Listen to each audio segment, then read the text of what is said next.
I'm Erin Spain, and today I'm going to show you how to build this DIY wooden Christmas tree collar. Now you may need to modify the dimensions depending on the size of your Christmas tree, but that's easy to do.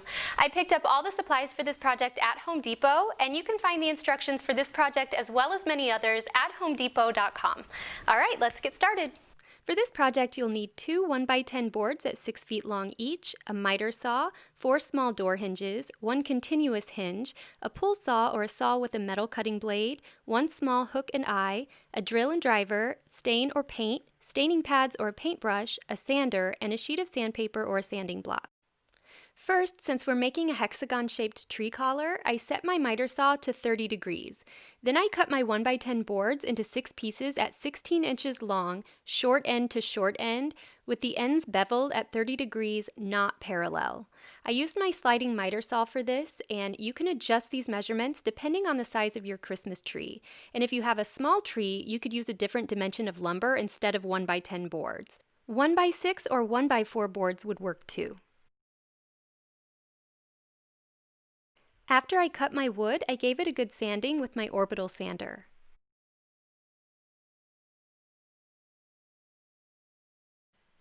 Next, stain or paint your boards.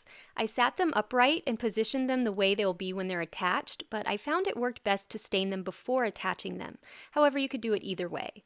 I applied the stain with a foam brush and wiped the excess away with a cotton cloth, but you could apply it with a staining pad or cotton cloth too.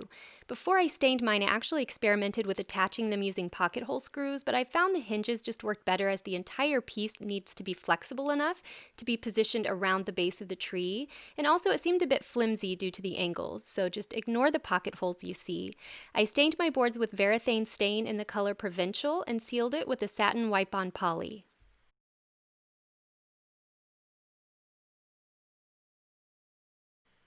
Next, cut your continuous hinge or piano hinge to 9.5 inches long, or the same width as whatever dimension lumber you're using. I used a pull saw for this, but you could use an angle grinder or any saw with a metal cutting blade, and I used a sheet of sandpaper to smooth the sharp edge afterwards. After you paint or stain your boards, it's time to attach them. Using small door hinges or utility hinges, attach 3 boards, creating half of a hexagon. I found it was helpful to prop items behind each board to keep them in position without falling over. I marked the holes and then pre-drilled pilot holes before driving small screws in to attach the hinges. It was easiest to attach the hinges with the boards laying down on the ground, so I propped an extra drill behind the angled piece to keep it positioned properly, but if you have an extra set of hands to help out, that would make it easier too. I used a couple different types of hinges since it's what I had on hand, and both worked fine for this.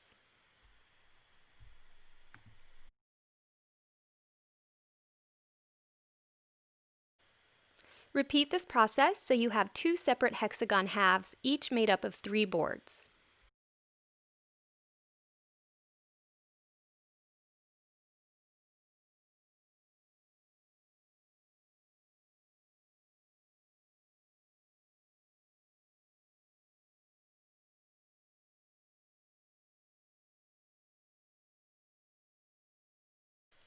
Next, position your hexagon so that it's put together and attach one end using your continuous hinge.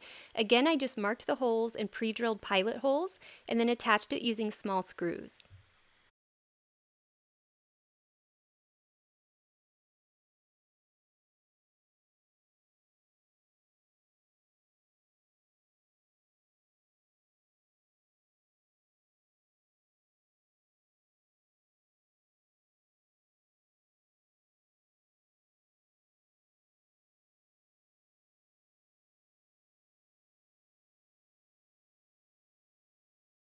Then add your hook and eye to the other end, which will allow you to open and close your collar and latch it shut.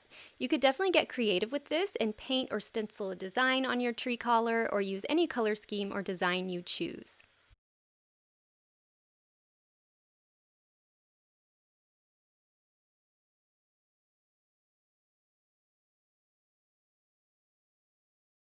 I've found that attaching everything using hinges made it really flexible and much easier to place it around the tree. So it definitely worked out better than the pocket holes I originally tried. Thanks so much for watching. Be sure to check out homedepot.com for many more DIY project ideas.